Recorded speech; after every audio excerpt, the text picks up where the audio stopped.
Is the housing better up there? You know, what it's going to be like? But see, our ancestors knew whatever it's going to be, it's going to be hard. Whatever it's going to be, it's going to take all we got to do it. But we got the strength, the stamina, and the muscle to stand up and make this happen. So they moved up north, and it was hard. Them folks didn't want to give us nowhere to stay. They didn't want to let us get the right wages. They didn't want to even let our women get a job as a maid. They wanted to make sure that we stayed down, as far down as they could bring us. Today, sometimes we put our own self down. Say that. Now what's up with that? Come on. You know, they don't bother us that much no more because we hurt ourselves. Instead of standing up for each other, we will talk about each other, mistreat each other, all of that, just to be right, just to look good, just to feel good. Sometimes, can I take this out? Sometimes we don't even know why we don't like each other. What happened to that? Where did we get that from? How could we do each other that way? Because in the other community, they could like hate each other, but you'll never know it. They'll come in a meeting and be like, okay, let's go and play this thing. How you doing? I'm good, girl. How you doing? Why? Everything is good. And when they done, it's like, well, call me. But for us, we'll come in the meeting and dog each other right there.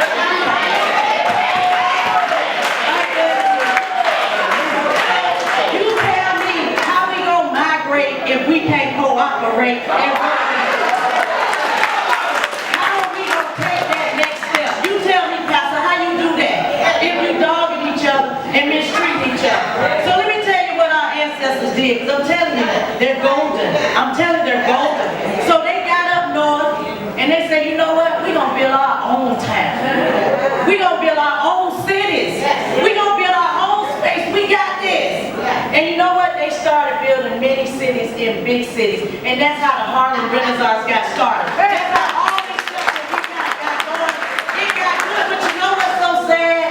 Over time, they took it from us. Over time, we gave it up. Now see, when I grew up on the Deuces, because I stayed with my grandmama, I think, Auntie, how long did we stay with grandmama? Till I was in the 3rd grade or something like that, maybe 2nd?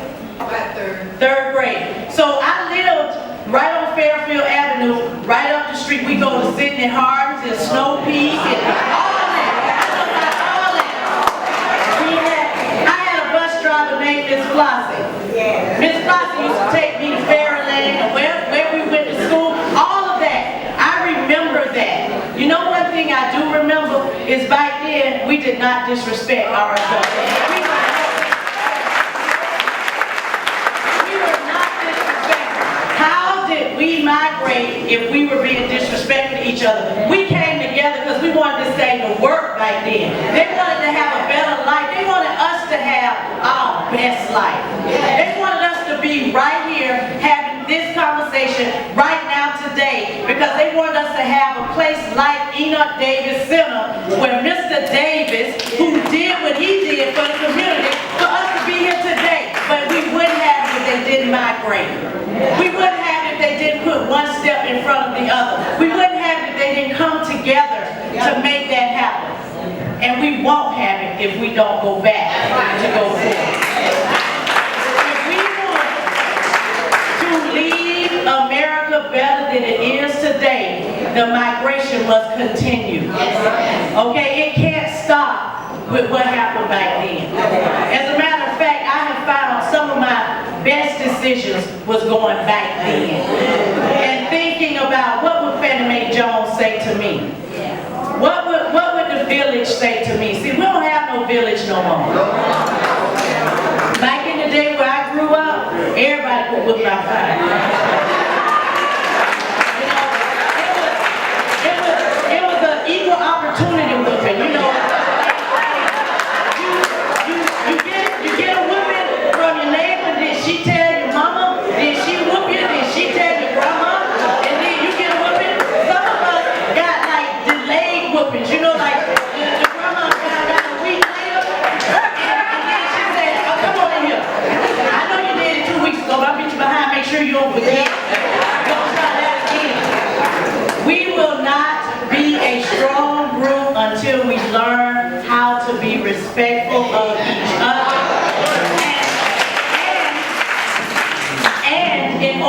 to migrate, they wanted a better life more than they wanted to be right.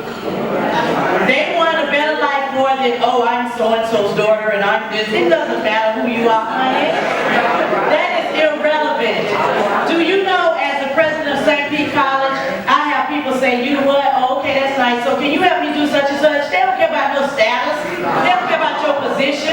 And you know what, as a Christian, you shouldn't either.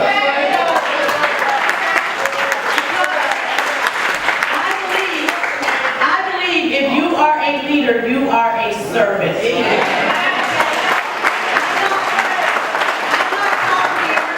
not talking about no high maintenance, highfalutin person who wants everybody to serve them. Because that's not the God I serve, and it's not about your position. There are people who don't have titles who are the leader of groups. There are people who have titles who can't fight themselves out this bag right here. So we need to do that. I don't miss my notes, I'm just talking, so y'all forget me. I do want to say that the reason people are interested in us and what we do is because we can make a lot out of nothing. And so many times we forget. People talk about the Asian families, two families living together. Man, we did that all our life. We invented that. We always had families living in the same house. We did what we had to do to get what we had to get. And that's what we have to learn to do. Too many of us are like, oh, you know, I don't do that. I won't go down that street. Honey, you need that street. It's that street that built you to do what you do.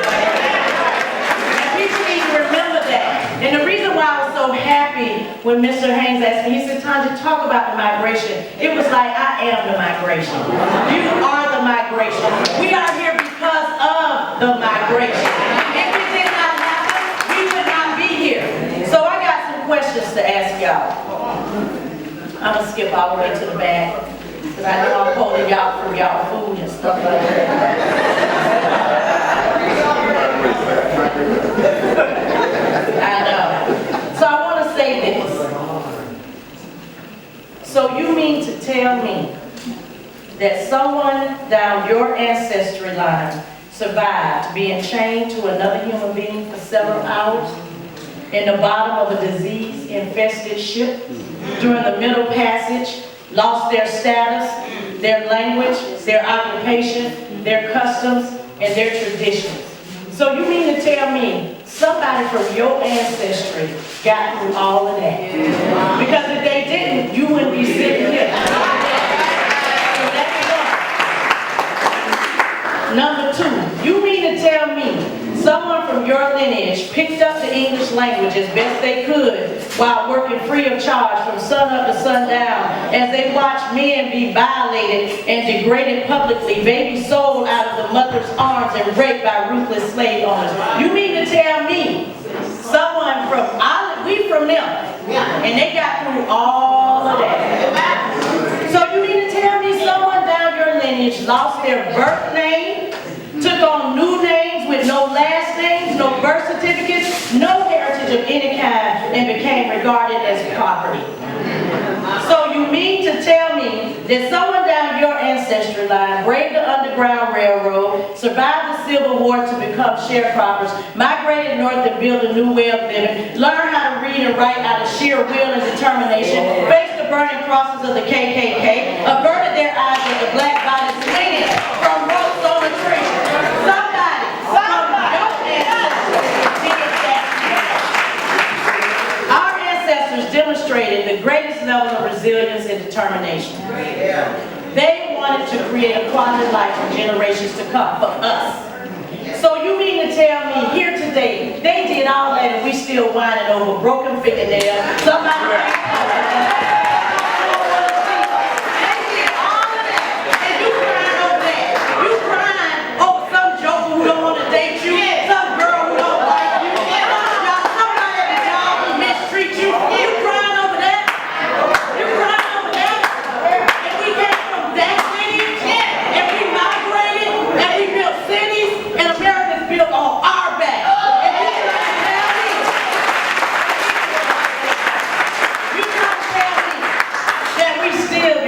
the wine.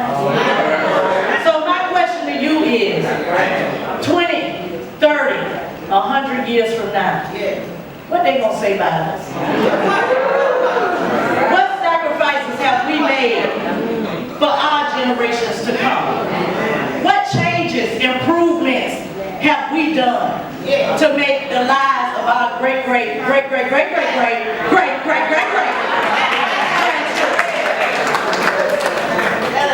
all we have done is missed the migration.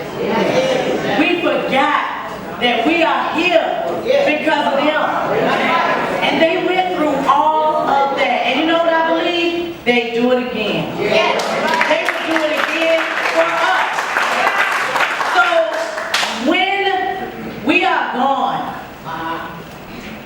and our family, 20 generations down, what they gonna say at their grandma need? Grandma, tell me about what happened. Child, we ain't do a doggone thing. Everything just fell back then. We ain't changed nothing. We ain't fixed nothing. We ain't improved nothing. We did this. Now, I'll be honest. We have had a lot of change since the migration.